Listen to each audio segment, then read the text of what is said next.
श्री शिवाय नमस्तुभ्यम। दोस्तों, हर हर महादेव।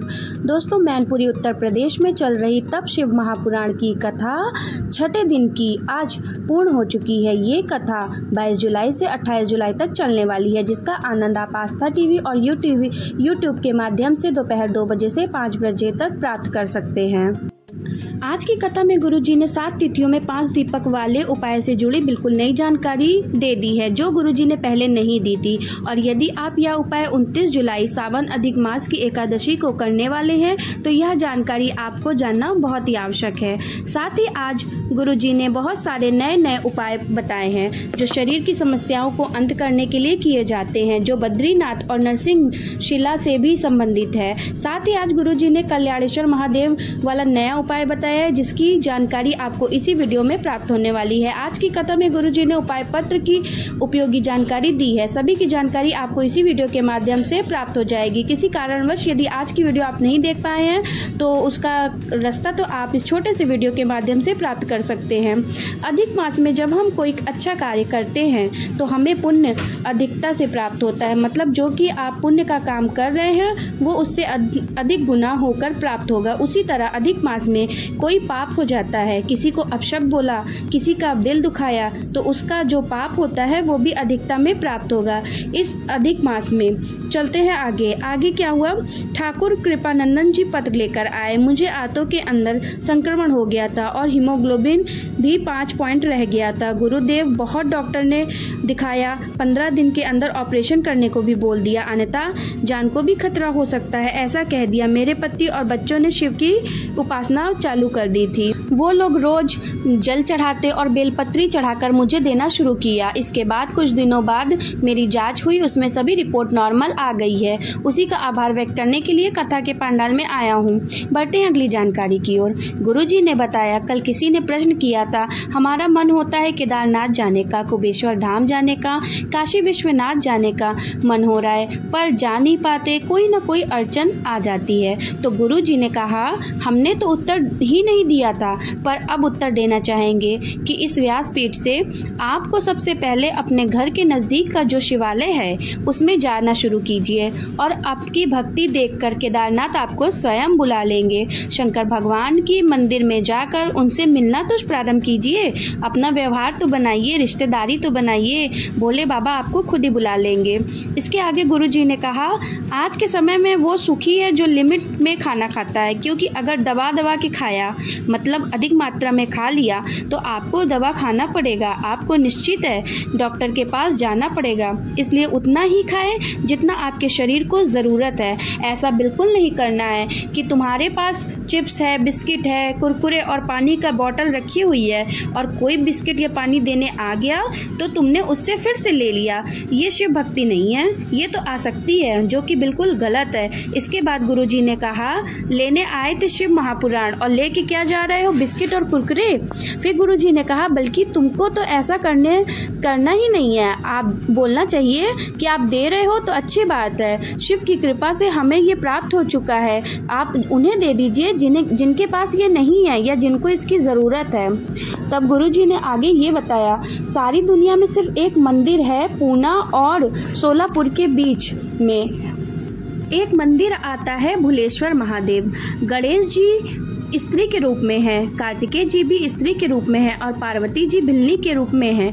नंदी जी ने भोलेनाथ जी से कहा, इस जगह पर आकर कोई एक लोटा जल भूल से भी चढ़ा देता है तो वो संसार में कभी भी भूलता भटकता नहीं है और भगवान की शरणागति को प्राप्त करता है। शिव महापुराण की कथा भूले हुए को भी रास्ता दिखाने का कार्य कर देती है। गुरुजी ने शिव महापुराण के अनुसार रोचक जानकारी देते हुए बताया कि शंभेश्वर महादेव भोलेनाथ का ऐसा अवतार है जो कि सावन और अधिक मास के मिलने का जो संयोग होता है उस समय प्रकट हुआ था। मतलब सावन और अधिक मास जब साथ में आते हैं तो शंभेश्वर महादेव प्रकट हुए थे। ऐसा 19 वर्षों के बाद संयोग बनना प्राप्त हुआ है। आगे ममता जी पत्र लेकर आई, मेरे पति का 2011 में ब्रेन ट्यूमर हो गया था, ऑपरेशन हुआ, इसके बाद 2018 में उनके मुंह में कैंसर हो गया, फिर से ऑपरेशन कराया गया और इसके बाद 2022 में दूसरे साइड मुंह में कैंसर फिर से हो गया। फिर डॉक्टर को दिखाया, तब डॉक्टर ने कहा अब ये जो है बिस्तर पे ही रहेंगे, अंतिम समय है। इसके बाद मैंने आपकी कथा सुनना शुरू किया, सारे उपाय किए और आपके बताए अनुसार पशुपति व्रतनाथ का व्रत भी किया और इसके बाद उनका ऑपरेशन कराया गया। उनके मुंह में नली डाल दी गई, पर भरोसा बनाए रखा बाबा पर। उनके गाल के पास पस निकलना प्रारंभ हो गया, पानी भी निकलता रहता था। दुखी बहुत थी। दोबारा पशुपति व्रत किया, जल और बेलपत्र देना शुरू किया। उनका घाव जो कभी नहीं भरना था वह बाबा ने भर दिया और मेरे पति अब ठीक हो गए हैं। वो अपने काम पर भी जाने लगे हैं। उसी का आभार व्यक्त करने के लिए कथा के पंडाल में आई हूँ। सावन अधिक मास में जो दान करने की लिस्ट दी गई थी उसमें 28 जुलाई को जो गुरुजी ने दान करने के लिए कहा था वो थे मोतीचूर के 33 लड्डू। तो यदि आप दान करना चाहते हैं और अभी तक आपने दान नहीं किया है तो कल के दिन आप 33 लड्डुओं का, मोतीचूर के लड्डुओं का दान किसी ब्राह्मण को कर सकते हैं। आगे आज की कथा में गुरुजी ने बता दिया, हमने जो पिछली कथा में 7 तिथियों पर 5 दीपक वाला उपाय बताया था, जो कि पंचमी, अष्टमी, एकादशी, प्रदोष, पूर्णिमा, अमावस्या और शिवरात्रि है। इन तिथियों में गुरुजी ने 5 दीपक लगाने को बताया था, पर वो 5 दीपक में आपको कौन सी बाती का प्रयोग करना है गुरुजी ने कथा में आज वो बता दिया है। प्रयास करना है कि 5 दीपक में लंबी बाती का ही प्रयोग करिए, क्योंकि लंबी बाती का प्रयोग हमारे घर में वंश वृद्धि करता है, लक्ष्मी वृद्धि करता है और कहीं अगर कोई आपका पैसा लेकर चला भी गया हो वो भी वापस आ जाता है। इसलिए 5 दीपक वाले उपाय में लंबी बाती का ही प्रयोग करें। अब गुरुजी ने आज की कथा में बताया कि आप 29 जुलाई एकादशी के दिन शाम के समय प्रदोष के काल में जो है आपको ये उपाय आप 5 दीपक वाला कर सकते हैं, जो कि अगली 29 तारीख को पड़ने वाली है। उसी दिन आपको ये उपाय करना है।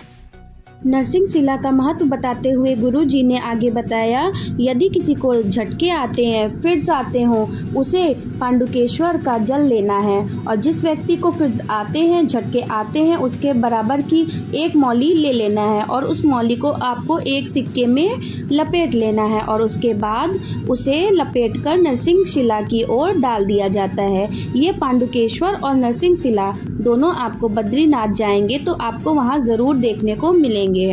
सावन और अधिक मास का जो मिलन बिंदु है, मतलब जब अधिक मास पूर्ण होने वाला हो और सावन का महीना लग जाए, उस समय के दिन का बहुत महत्व होता है। अर्थात 16 अगस्त का वो दिन है जिस दिन आप सावन अधिक मास की अमावस्या है और इस दिन आपको कनेर का एक पुष्प जरूर अर्पित करना है। इसके बाद 2 कलश जल आपको शंकर जी की शिवलिंग पर 2 धार बनाकर धीमी धीमी धार से अर्पित करना है। जीवन में सभी परेशानियों का अंत होना निश्चित है और ये बहुत ही कम मिलता है, तो प्रयास करें 16 अगस्त को ये उपाय अवश्य करें। तो दोस्तों आज की वीडियो में बस इतना ही। यदि आपको मेरी वीडियो ज़रा भी अच्छी लगी हो तो प्लीज़ जाकर सब्सक्राइब कीजिएगा और अपने फैमिली और फ्रेंड्स के साथ शेयर कीजिएगा। मिलते हैं एक और नई वीडियो में, तब तक के लिए हर हर महादेव, जय शिव शंभू।